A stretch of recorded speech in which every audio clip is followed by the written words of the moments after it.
So I guess that takes us to the main idea here. You know, what is the big idea of the Magna Carta, Mr. Armstrong? Well, the big idea here is that the king is bound by the law. He's wrapped by the law. He has to abide by it. He has to follow. The law. Yeah, I think that's simply put. But very importantly, is that leads us to something very important: the United States Constitution.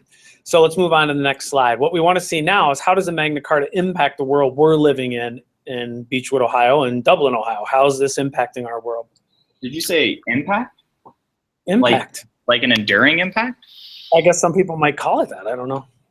No. So let me give a little background. There are a total of 63 articles in the Magna Carta. We're only going to look at, I think, 3 total. But I will mention just the first one, because the first one I find interesting. The first article of the Magna Carta says that the king will separate the power of the church from the political leader. So it is Article 1 of the Magna Carta says that the king and the church will be separated, which is ironic because our First Amendment in the U.S. Bill of Rights says separation of church and state. So even though we're not going to talk about that one, that would be another way we kind of copy the Magna Carta. But let's take a look at Clause 38 and 39. I guess you can read those, but I may interrupt you partway because the kids will see hopefully what's going on. All right. So Excerpt 38, no bailiff shall in future put anyone to trial upon his own bare word without reliable witnesses produced for this purpose. All right, let's just take a quick look at that. Bailiff is kind of like police, right? So the police can't put anyone on trial without other people. That's basically what they're saying. The police can't just come in and say, or the king in this case, can't come in and say, you're a jerk, you're going to jail. He has to have other people that can prove you're a jerk and you need to be put in jail.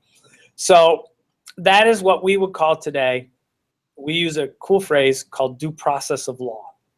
That there is a process before you can take away somebody's life, liberty, and property. And we'll see that on the next slide. So I think if they get that, we're good to go there. What's Article 39 say for us? Article 39, no is to be arrested or imprisoned and we'll skip through, or exiled or any other way ruined, nor will go against him or sin against him, except by the lawful judgment of his peers or by the law of the land. That's the key phrase. So basically it just reiterates what we said. You can't be put in prison. You can't be kicked out. You can't be exiled from the country unless there is due process of law. You are accused of a crime. You are in front of a jury. You are proved to have done something wrong. Now we can force you to leave or go to jail or whatever it may be. So that's what the Magna Carta said. It's the first political document that really establishes this idea of due process of law, which is, again, right down here. A great job there, Mr. Armstrong. Let's move on. So how do we see that in the United States Constitution? Well, go ahead. Say probably most notably in the Fifth Amendment, and I'll read through it here a little bit. And I might skip some words so to kind of help us maybe understand and save some time. But so no person shall be held to answer for a capital or otherwise infamous crime unless on the presentment, or indictment of a grand jury. And then we'll kind of skip through some of that and jump down to the bottom here where it says, nor shall be compelled in any criminal case to be a witness against himself, nor be deprived of life, liberty, or property without due process of law, nor shall private property be taken for public use without just compensation. All right, let's make that. The first part says, hey, you're not going to go to jail unless we can prove you did something wrong. That's that whole first part. Why do they write in such crazy language, Mr. Armstrong? Why can't they just say, we won't send you to jail unless we get a jury to say you're guilty? Well, we're looking at a document that's hundreds of years old, so the style of writing, the language that they used varies and is different from what we're used to today. So for them, it probably wasn't an odd wording. Actually, it probably was, because it's the wording of attorneys even in the Constitution, the Magna Carta, these things are written in the language of the law at the time. So we're reading things that lawyers would understand pretty easily, but people like you and me and students have a difficult time understanding what's really being said.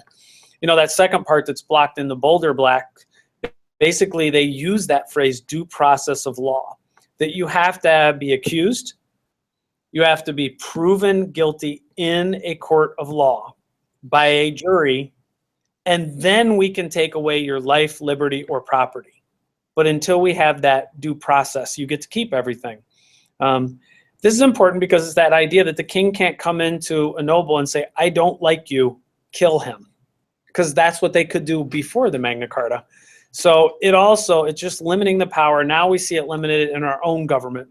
The government can't come to your house, arrest you in the middle of the night, and throw you in prison, and then take away your home and destroy your property and life without due process. They can do it as long as they prove you did something wrong. But up to that point, they can't. Well, let's move on because we don't want to take too long on these. We'll look at the next one. We're going to look at one more article of the Magna Carta. All right. So actually, you want to get started with this, and then maybe I'll take care of it. Talk about that picture down at the bottom right for us. Pretty simple. We're only going to read probably the first line and maybe the last words. To obtain the general consent of the realm for the assessment of an aid. The word aid, as it's pointed out in the things, means taxes. So it says you've got to get consent from the people who live in your realm. Well, a realm used to be a kingdom. So we're talking about all the people who live in the kingdom must agree to taxes. Before this, the king could say, I need more taxes, go collect more taxes. Everybody gives money, and then the king says, I need more, and he sends somebody out to get them. And in every case, you had to just pay. If you didn't pay, the king could throw you in prison. This is saying you can't just decide how much the tax is.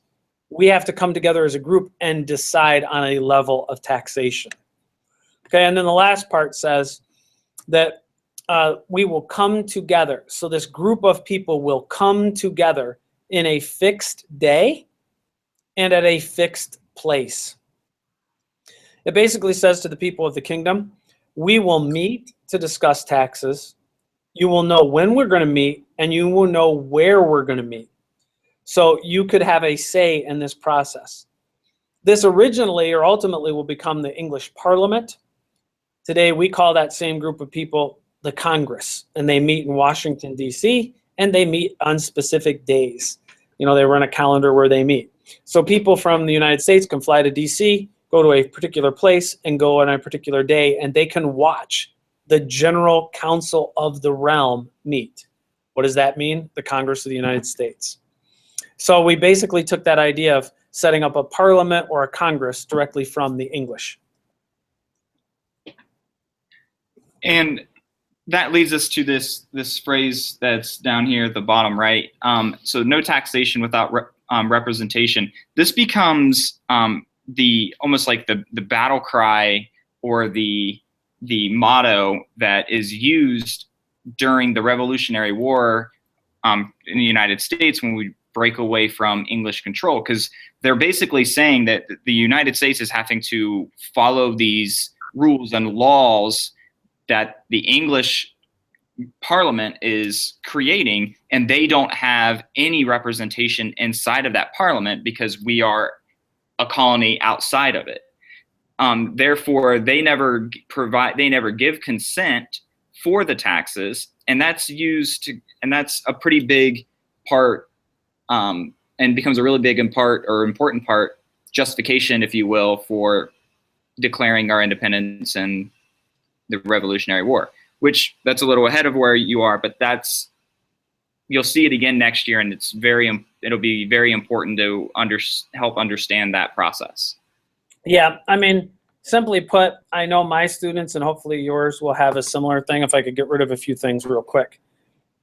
The Magna Carta, right? We had a few things I'm going to point out here, and I think everybody will see where I'm going, at least my students. You had Greece that came up with direct democracy. You had Rome that created a representative democracy, And now you've got this Magna Carta that establishes the rights of people. Eventually, if we go up this ladder far enough, we get to the USA. We took the ideas of the Greeks, the Romans, and we eventually get to the United States, but we add the Magna Carta in. We add a couple other things, and then we get to American democracy.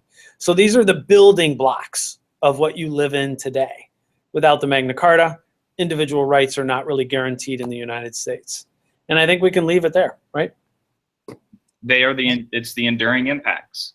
The building block, the enduring impact. Absolutely. And so that'll be it for this computer side chat. Hope you learned something about the Magna Carta. Have a good day. Bye.